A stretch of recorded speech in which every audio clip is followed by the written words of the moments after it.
How you doing, YouTube? Matt Massa Beer Reviews, back with yet another review. Imperial Stout from a brewery. I don't think I've ever reviewed an Imperial Stout from Idjit. Actually, no, I know I have. I know I've reviewed one from these guys. It might have been a mystery beer, though. I know I did their fruited beers. They did like a kind of like a fruited Berliner style stuff. I don't remember. Anyway, we're going to dive into this. Whatever it is Idjit. I say Idjit. I'm probably butchering that. It's their Big Idjit. Big Idjit. This is an Imperial Stout. This big and bold Imperial Stout. Bigger and bolder than most. So, what does that make this beer then? An Imperialer? It's a word. That's like shit I say right there. It's Imperialer. Literally says the shit that I say on it. I think they stole that from me because I say that. I'm like, it's a word. Oh my god. I'm like having like an inception moment here because the shit that I say that comes out of my mouth is actually on a label, which just, I don't know what the fuck's going on right now. It's an Imperialer Stout. More Imperial Stout. Let's just say it's Big Idjit. It's probably, you know what? Maybe they actually listen to me because then they called a beer Idjit because I'm an Idjit. It's not evident. They just named it that. Yeah, 12% alcohol by volume. It's got one of these tiny bottles. This can't be 12 ounces, right? 11.2. 11.2 fluid ounces. Let's dive into this sucker. So, I like this label, and I hate this label. We're going to pour it in my Novari Res glass here. If you guys are sitting home doing the whole COVID thing, and you want to spend some money, everybody kind of talks about this glass, okay? People see this glass and they go, I want that fucking glass. I want it. That glass is awesome. Where can I get it? Well, I got it at Novari Res. So more often than not, I'd be like, yeah, it's a place in Maine.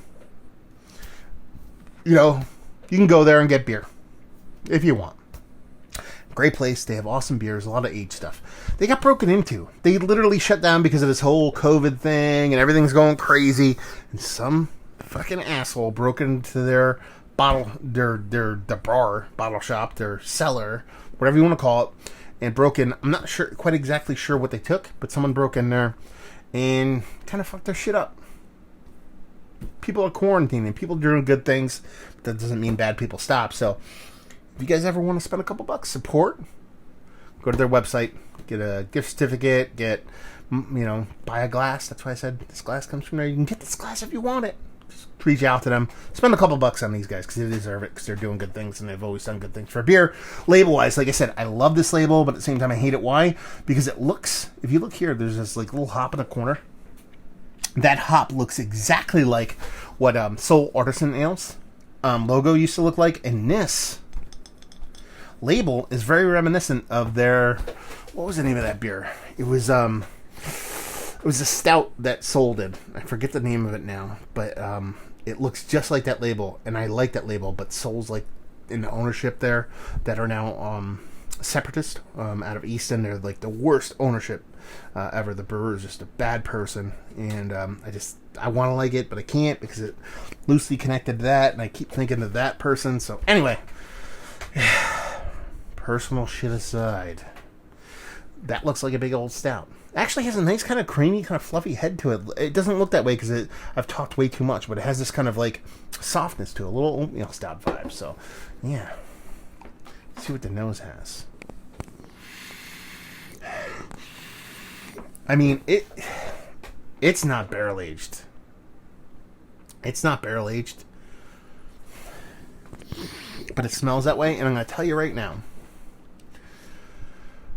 I know for a fact I reviewed one of their stouts before because I'm getting the exact same nose and I'm getting like these like flashbacks from when I smelled that beer. And what I said about that beer, I'm going to have to look it up. Maybe we'll look it up during the review because I have my little computer here. I reviewed, it had to be one of their beers because what I'm getting is big, bold, boozy, but in kind of like a spirit kind of way, but there's no spirit in this beer. And then this super raspberry jamminess that is like out of this world, over the top, crazy raspberry jam. I'm getting that in here. It's not. I mean, this is a Core 4 beer. As far as they talk about it, Core 4, 12.0%. So this almost smells like an oatmeal Russian Imperial Stout. And then how a lot of Russian Imperial Stouts can end up going like kind of really cherry cordial, think about that, but adding that oatmeal portion of the show that I talked about, and then instead of cherry cordial, you're getting that kind of raspberry kind of cordial going on. That big raspberry component, that big roasted maltiness, a nice softness. That's where an oatmeal component kind of comes into, like milk stouty vibes. It's big, it's bold, it's rich. Let's dive in. Cheers.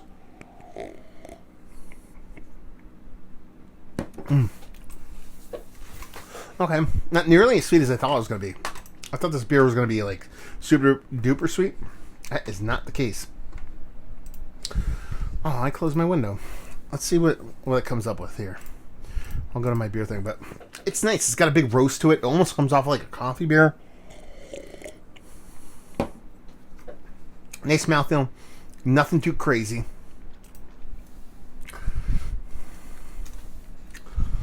I have to see if I reviewed that other beer. Like, my brain is freaking out right now. So you guys get to watch me play on the computer. How about that? Let's see. Douche. Oh, no. I hate the new fucking YouTubes. No, see. I just have the one. It had to be a mystery beer. Let's put it that way. It had to be a mystery beer. I know for a fact I did this. Because my only hit coming up with douche is when I did the collab with Stillwater, which is oh no, this is the Cocoa Cacao Imperial Stout. Okay. I thought I did the fruited one. Okay, maybe that's one I'm thinking of. I'm almost positive that's one. But it comes off in a nice big roast. Like an overly roasted, dark roasted kind of coffee vibe. A nice chocolate. Comes off definitely like non-sweetened kind of like baker's chocolate kind of bittering to it. Nice mouthfeel, nothing too crazy.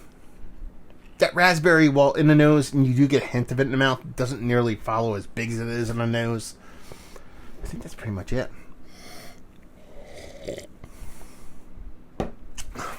Listen, you know what this is? Now we're going to cut the chase, because that's all I'm getting. I'm getting a big roast component, nice mouthfeel. That raspberry actually builds a little with each sip, so that's kind of cool. Coffee-like, but not really coffee. What this is a really, really good, really damn fucking good Imperial Stout, because that's what it is. We're so kind of ingrained with adjuncts nowadays, whether it be barrel or this, that, and the other thing, and fruit and this and extracts and all that stuff. That's it. Core 4. You know, grain, malt, hops, yeast, done. Beer. You're getting all that stuff. I'm getting that coffee. I'm getting that kind of oatmeal and milk vibe. I'm getting that kind of fruit component from it. I'm getting all that from a Core 4 beer. That's what makes this a great beer. It's like I kind of have to, you know, I think that's what we all do nowadays. We kind of have to step back and go, listen, I'm drinking a fucking Core 4 beer that's giving me all these different flavors and all this cool stuff. This is the stuff that turns me on. Now, I kind of think this beer has a little bit of time on it, too. So I'm going to sit here and spend a minute trying to see if I can find a date on this motherfucker. Why do I say that? Why do I say this has a date? I don't know if you guys can see. See if I had something to wait.